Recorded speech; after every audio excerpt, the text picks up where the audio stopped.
Hi guys, today I'm on an exploration of my local area. I'm going to check out what kind of wildlife I can see. I've got my camera, see if I can get some good shots.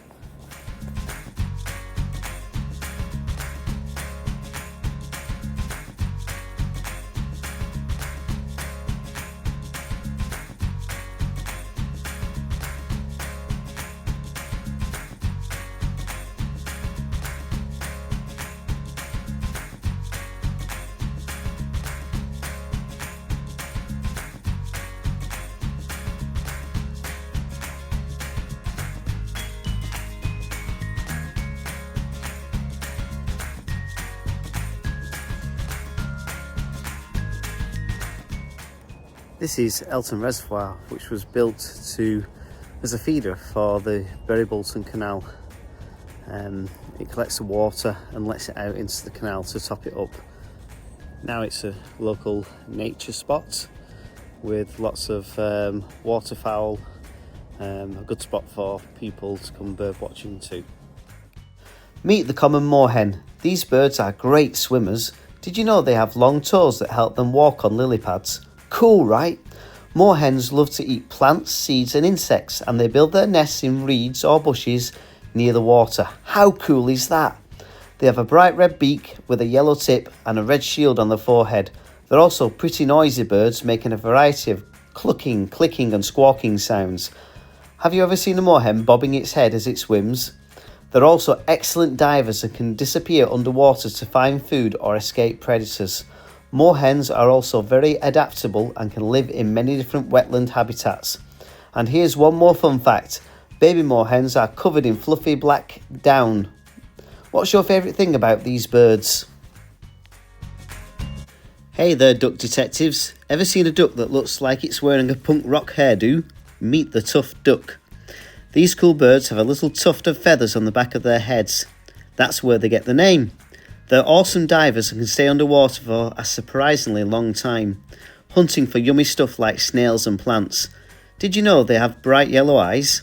Imagine seeing those underwater. Tuft ducks are usually found in lakes and ponds, and they love hanging out in big groups. The more the merrier. They build their nests near the water, often hidden amongst the reeds. And here's a super cool fact. The male tuft duck is black and white, but the female is brown. It's like they have their own special camouflage. What do you think the coolest thing about these ducks is? Let us know in the comments.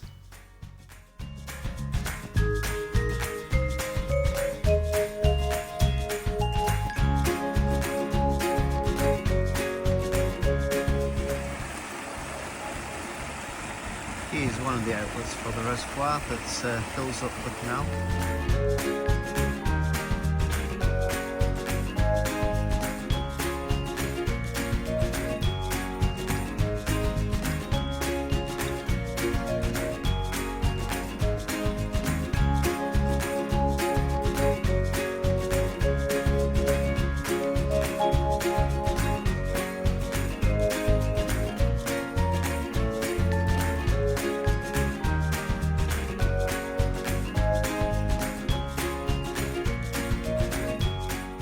Honk honk, get ready for the Canada goose, a bird that's a familiar sight in parks and waterways across the UK.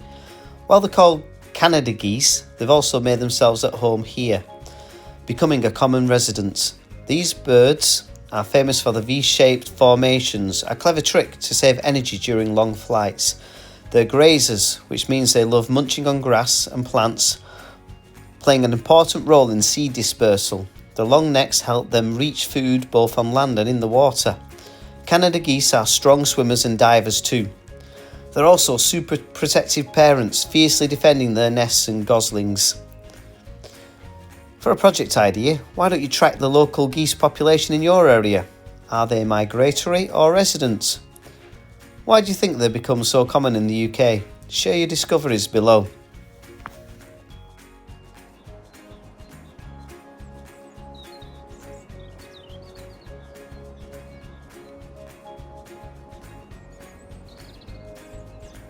Cheep cheep, meet the robin, our true British icon. That bright red breast makes it super easy to spot. It's like the robin is wearing a tiny feathered waistcoat. These little birds are garden superstars, hopping around searching for worms, insects and other tasty treats. They're omnivores, so they also enjoy berries and seeds, which help spread plant seeds around the garden.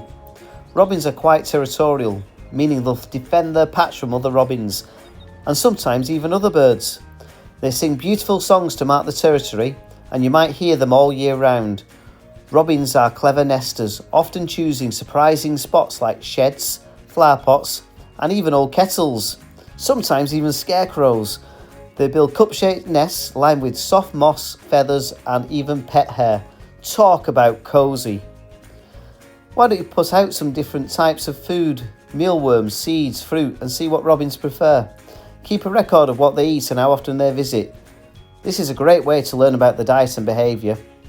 Investigate how a robin's red breast helps it. Does it help with camouflage, attracting a mate, or something else? Share your discoveries below.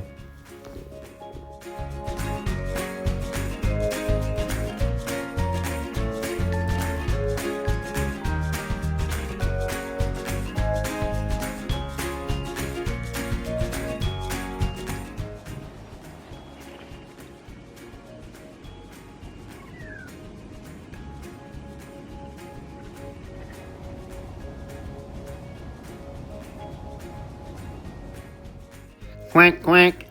Meet the mallard duck, the most common duck you'll see waddling around ponds and parks across the UK. The male mallard is a real fashion icon with his emerald green head, chestnut breast and that curly tail feather. The female, more camouflaged, is mottled brown, which helps her blend in while she's nesting. Mallards are dabbling ducks, meaning they feed by tipping their bodies upside down in the water to reach plants, seeds and insects. They're omnivores and have a varied diet which helps them survive in different environments. They use their broad bills to filter food from the water and mud. Mallards are excellent swimmers and can fly at surprisingly fast speeds. They're also very social ducks, often seen in groups. Visit a local pond or park and observe the mallards. What are they doing? What are they eating? How do the males and females differ in appearance and behaviour? Record your observations. Research different types of food mallards eat. How does their diet change throughout the year? How do they find their food in the water? Share your findings below.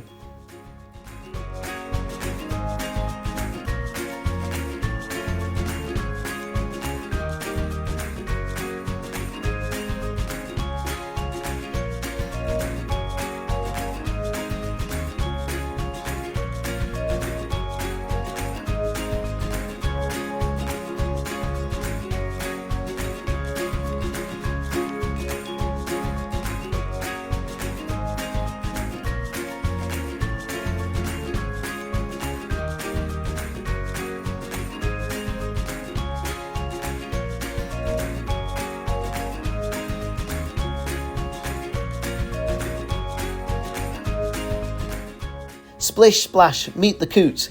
These birds are awesome swimmers with low toes, like having built-in flippers. Coots are omnivores, meaning they munch on both plants and little critters, playing an important role in the wetland food web. They build floating nests, which is like having a houseboat for their eggs. Did you know some people call them bald coots? Because of that white patch on the foreheads. They're also pretty chatty birds, always making clucking and grunting sounds. Have you ever seen a coot diving for food? They're super good at it and can hold their breath for a long time underwater. Why don't you visit a local pond and observe the coots? How do they move in water? What kind of food do you see them eating? Research what other animals share the coot's wetland habitat. Create a food web to show how they are all connected. Share your discoveries below. Next, chirp chirp. Meet the magpie, a clever and charismatic bird with striking black and white plumage. These birds are known for their intelligence and are often called the thinking birds of the bird world. Magpies are omnivores, enjoying a varied diet of insects, berries, seeds and even scraps. They're also known to store food, hiding it for later, like having a secret stash.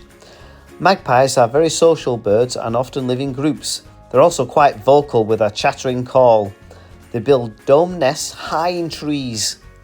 Try leaving out different types of food for magpies in your garden. What do they prefer? Do they try and hide any of the food? Observe their behaviour. Research the intelligence of magpies. What kinds of problem-solving skills do they have? How does their intelligence compare to other birds? Share your findings below. Meet the blackbird, a common sight and sound in gardens and hedgerows across the UK. The male blackbird is easy to spot with its glossy black feathers, bright yellow beak and a ring around its eye. The female is a bit more understated in brown. Blackbirds are omnivores, feasting on worms, insects, berries and fruit. A real gardener's friend. They're also known for the beautiful melodic song often heard at dawn and dusk. Blackbirds build cup-shaped nests, usually in bushes or trees. Listen to the blackbird's song. Can you describe it? Try recording it and comparing it to other birds' songs. Research the diet of blackbirds. How does it change throughout the year? What role do they play in the garden ecosystem? Share your findings below. Cuckoo! Meet the pigeon, a bird that's a familiar sight in cities and towns everywhere. These adaptable birds are known for their ability to thrive in urban environments. Pigeons are primarily seed eaters, but they'll also eat scraps and other food they can find. They're very social birds, often seen in flocks. Pigeons build simple nests on ledges, rooftops and other sheltered spots. They're also known for their homing abilities. Some pigeons are trained to carry messages. Observe the pigeons in your local area. Where do they hang out? What are they eating? How do they interact with each other? Research the history of pigeons and their role in communication. How were they used in the past? How do their homing instincts work? Share your findings below.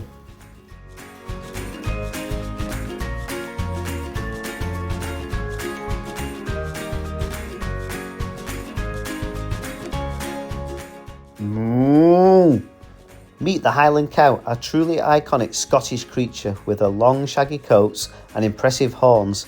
They're perfectly adapted to the rugged landscapes of the Scottish Highlands. These hardy cattle are known for their gentle temperament and are often raised for their beef. Highland cows are grazers, munching on grass and other vegetation. The long coats help them survive harsh winters, while the horns are used for defence and establishing dominance. Not a usual animal we find in our local area, but it is on a farm. Meet the blue tit, a tiny but vibrant bird that's a frequent visitor to gardens across the UK. With its bright blue cap, yellow breast and black eye stripe, it's easy to spot flitting among the trees and bushes. Blue tits are insectivores, meaning they primarily eat insects and spiders, which makes them a welcome guest in the gardens as they help control pests. They also enjoy seeds and nuts, especially during the winter. Blue tits are cavity nesters, often choosing holes in trees or even bird boxes. They're known for their acrobatic skills, often seen hanging upside down to reach food. Put up a bird feeder with seeds and nuts in to see if you can attract blue tits to your garden. Observe their behaviour. How do they feed? Research the diet of blue tits. How does it change throughout the year? What kind of insects do they eat? Share your findings below. I've enjoyed walking around the local area today looking at the local wildlife. However, it is under threat. The Save Our Greenbelt in Bury campaign is important for wildlife in many ways. Here are some of the key reasons. Habitat loss. Greenbelt land provides a home for a wide variety of animals, including birds, mammals, insects and amphibians. If this land is developed, these animals will lose their homes and may not be able to find new places to live. Fragmentation. Greenbelt land often connects different areas of habitat, allowing animals to move between them. If this land is broken up by developments, it can create isolated pockets of habitat that are too small to support healthy populations of animals. Pollution. Development can lead to increased pollution, which can harm wildlife. For example, pollution from cars can make it difficult for some animals to breathe, and pollution from factories can contaminate water sources. Disturbance. Development can also lead to increased disturbance of wildlife. For example, noise from construction sites can scare animals away, and lights from new buildings can disrupt the behaviour of nocturnal animals. The Save Our Greenbelt in Bury campaign is working to protect these important habitats and ensure that wildlife can continue to thrive in the area. Here are some of the animals you might find in the Greenbelt around Bury. Birds, blackbirds, robins, blue tits, great tits, wrens, sparrows, pigeons, doves, owls and hawks. Mammals, foxes, badgers, hedgehogs, squirrels, rabbits, mice, voles. Insects, butterflies, moths, bees, ants, beetles, spiders, amphibians, frogs, toads and newts. These animals are all part of the rich biodiversity of the Greenbelt. By protecting this land, we can help to ensure that these animals continue to have a home in Bury for many years to come. Well guys, that's the end of this video today. I hope you enjoy learning about a few of the animals that we've seen, and hope you enjoy some of the pictures. If you do like my content and my videos, please give me a big thumbs up and ask your friends to subscribe. All helps. Thank you very much. See you on the next video. Bye.